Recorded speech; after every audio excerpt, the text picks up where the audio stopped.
Back in the old days, I would visit some of the relatives that are now gone. They would let me copy some of their materials, so I've collected some old photos. I think you've seen probably some of them, but maybe there's some here you haven't seen. So I thought a fun way to kind of give a summary of the significance of the Wetherill family would be to create this family album for you.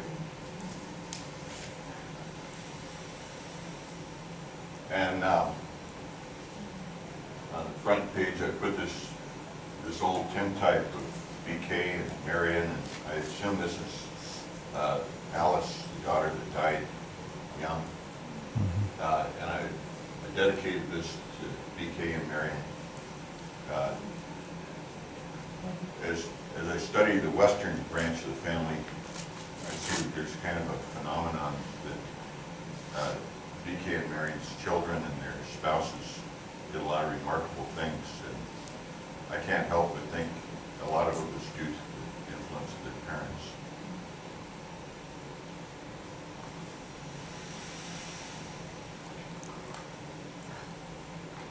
Wetherills came from Chester, Pennsylvania, and this is an old map.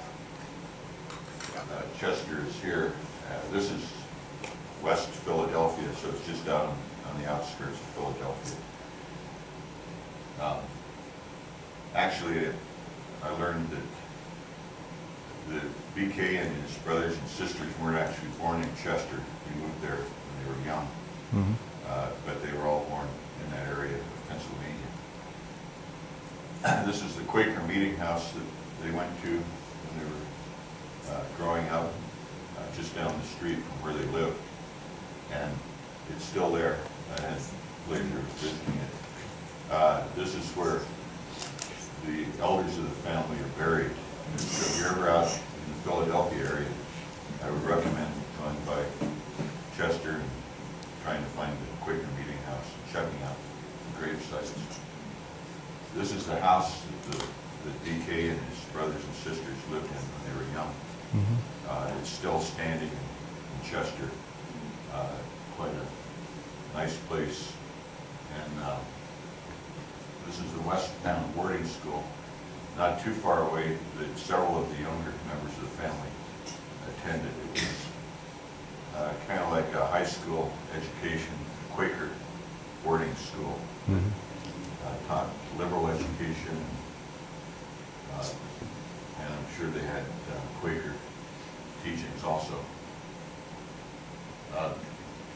There's a story that when BK was a student there, as a prank, he somehow fastened some nutshells to the feet of the cat and sent it skittering down the hallway. He got in trouble. So that gives a little bit of his character. By the way, if anybody has any questions or comments, just feel free to let me know. I hope you can read this. It's the kind of the family tree going back to Richard Wetherill, who came over from Ireland in, I think it was 1813 or something like that. These are the family members that I have photos of. Unfortunately, I don't have all of them. That's John. He married Ann Henbus, and she gave birth to 13 children. How did he get so that I have picture? photos of Robert, Isaac, Hannah, BK, and John, the youngest. And then going one generation down from that on the eastern side, Robert, two of his sons, Robert and Richard, founded this Robert Wetherill Company factory, and we're honored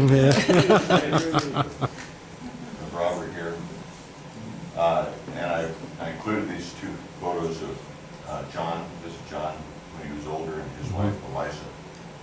They kept in close touch with the Western Wetherills. Were apparently highly esteemed. They stayed in Pennsylvania. What did the company make? They make coreless engines, steam engines. And it was also a steel foundry, a steel industry, and he built boilers, and he actually designed an elevator that's used up in New York, one of the Otis elevators. So he was quite industrious. Is that where we got the brick from? The brick was from that factory. He was an amazing man. He was in all kinds of industry and all. And his brother Richard was kind of the financier. He was a big banker and all back in Philadelphia. So I'm just learning about the family myself. It's But funny. it was the only coreless engine factory outside of England. Is that right? I think there were other coreless engines, but the thing that made his engines so great was they were so well built and well designed. They were like the Cadillac of coreless engines. And they used the engines to work. From what I gather, Robert got into the water company out in Pennsylvania, and the pumps were used to pump all the water throughout Philadelphia and the suburbs. So the whole water authority was based on his engine. So Good place to be. oh yes. Chester's not that good anymore. Where the factory stands now, it burned down part of it. There's a foundry there, right?